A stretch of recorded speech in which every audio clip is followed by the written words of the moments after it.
Assalamualaikum warahmatullahi wabarakatuh dan salam sejahtera. Selamat datang ke YouTube channel saya. Kalau tengok rumah ni ada pakai dua antena, satu antena mini dan satu antena yang standard punya lah.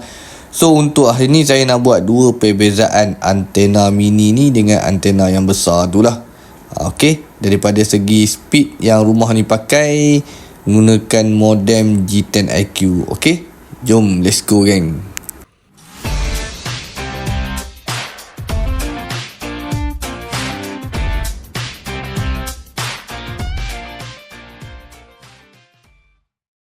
Untuk modem wifi ni, kalau ikutkan kelajuan dia, kalau kata kita tak pakai untuk antena parabolik ni, boleh dapat lebih kurang tinggi lah dia punya speed test dia. Cumanya dia dalam keadaan tak berapa nak stabil dekat rumah ni. So tu yang dia minta kita buat pemasangan untuk antena lah. Okey, macam sekarang ni kalau kata keadaan untuk signal yang dapat untuk rangkaian 5G dapat kepada lebih kurang dalam 300 Mbps lah. Untuk waktu yang macam ni kira stabil lagi lah untuk 5G dia. Kebiasaannya malam yang akan problem. Tapi untuk hari ni kita nak buat pemasangan untuk antena mini dekat modem yang depan ni. Dan nanti kita akan cuba test dengan antena parabolik yang ada di belakang lah. Antena parabolik yang di belakang adalah antena parabolik standard. Rumah ni dia pakai dua antena parabolik.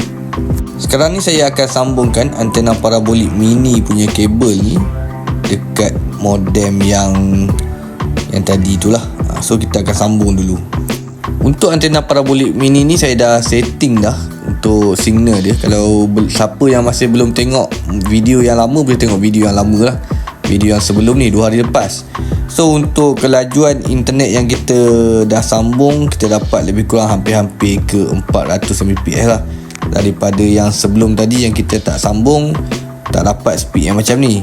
Dan daripada segi upload pula, kalau kita tengok dekat sini, speed upload memang tinggilah daripada yang sebelum. So untuk kawasan sini 5G tu ada, tapi 5G dia tak berapa nak stabil lah. Selepas kita pakai antena parabolik mini ni, kita tengok speed dia lebih berganda lagi lah dia punya kelajuan dia. Untuk antena parabolik mini ni saya gunakan kabel LMR 240, lebih kurang dalam 15 meter lah. So dapatlah result yang macam tadi tu. Untuk antena parabolik yang ni pula adalah antena parabolik standard, kabel LMR 400 10 meter. Antena parabolik yang standard ni saya dah sambungkan dengan modem yang tadi. So kita gunakan telco yang sama juga untuk kita buat speed test.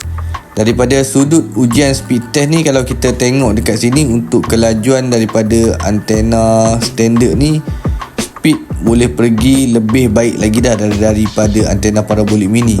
Kalau tengok kelajuan internet ni boleh pergi sehingga dalam 500 Mbps untuk antena parabolik standard V4 ni. Manakala untuk download lah sekarang ni. Untuk upload pula kita boleh capai lebih tinggi juga daripada antena parabolik mini. So kalau kata mana yang nak cari antena parabolik, carilah antena parabolik yang sesuai lah untuk diguna pakai. Kalau kita nampak sekarang ni, antena parabolik standard ni yang sesuai dipakai untuk kelajuan internet yang lebih stabil. Okey, sampai dekat sini sajalah untuk video saya hari ni. Yang mana yang mencari saya punya nombor telefon tu ada dekat ruangan description. Boleh je klik dekat ruangan tajuk video ni, ada nombor telefon saya, boleh je WhatsApp, tak ada masalah. So yang mana yang dah subscribe saya punya channel, terima kasih banyak-banyak. Kita berjumpa untuk next video yang akan datang. Bye bye.